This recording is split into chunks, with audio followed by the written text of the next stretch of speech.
On today's show, it is all about those lucrative split corp shares. My name is Candace, and we will begin right now. A lot of new investors will discover split share corporations when they stumble upon the relatively high dividends some of these shares can return. They are very attractive indeed. However, a lot of these same investors do not actually know what they are investing in. Well, unless of course they do their due diligence, which should be a given. Perhaps this video is the beginning of that research. Of course, whether this video answers all your questions, you should still end your research with your financial advisor before investing. Let's start by defining what a split share corporation is. They are an interesting concept for investment that was designed to cater to both conservative and aggressive investors. In a nutshell, a split share corporation will take a large pool of stocks and then from that pool split them into dividend and growth groups. The dividend stocks go into their preferred shares while the growth stocks go into their Class A shares. The preferred shares have high dividends with regular payouts. Most of the times they are quarterly, but you do find a few that are monthly. The management fee for that is paid by the Class A share pool.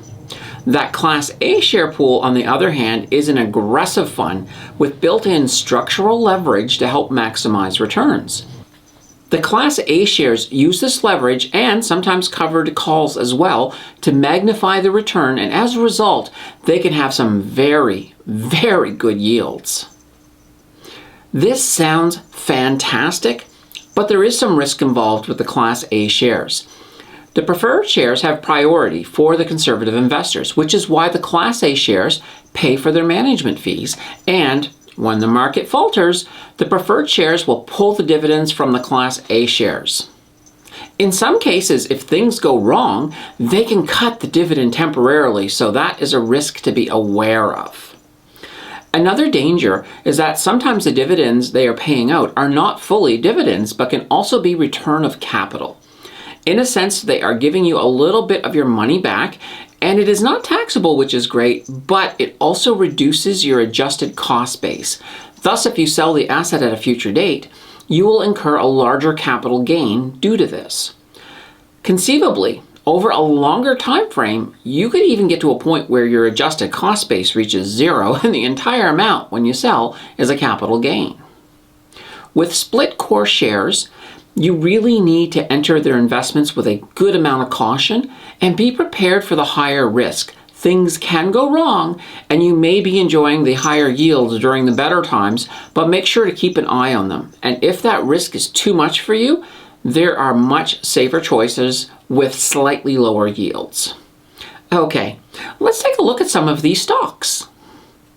We will start with the Canadian Life Company's Split Core Class A shares. Their ticker is LFE, and their investment pool consists of the 4 core large cap life insurance companies in Canada. They have a monthly dividend of 10 cents per share for a staggering yield of 22.38%. Holy banana bread. In contrast, the preferred share, which has a ticker of LFE.PR.B, pays out 5.4 cents per share with a yield of 6.354%, which is nice. It is also a monthly dividend. The preferred stock is ideal for those of us who like to invest on the conservative side.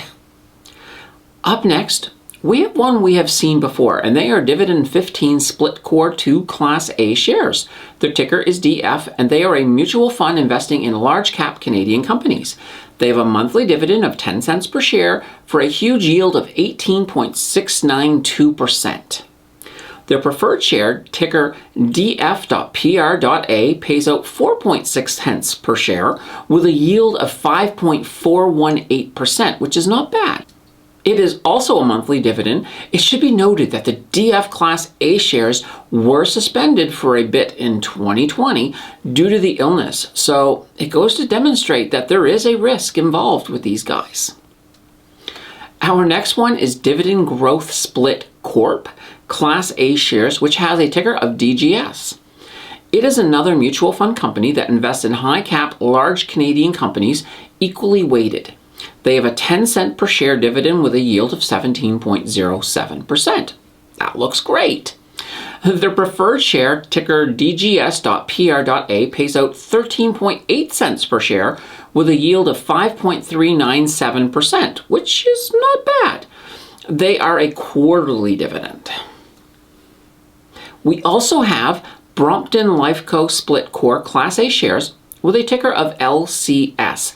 They invest in Canadian life insurance companies. They pay a monthly dividend of 7.5 cents per share for a yield of 12.766%.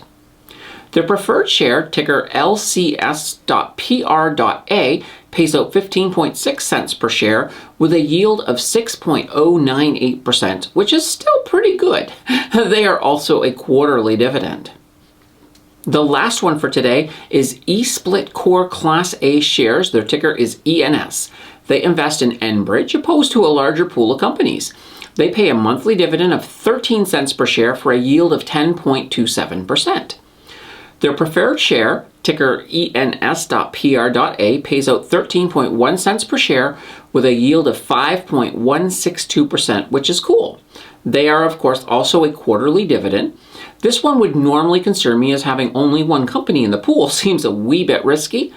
However, with the oil and gas sector expected to do well this year and beyond, they may not be as risky as what we think first glance.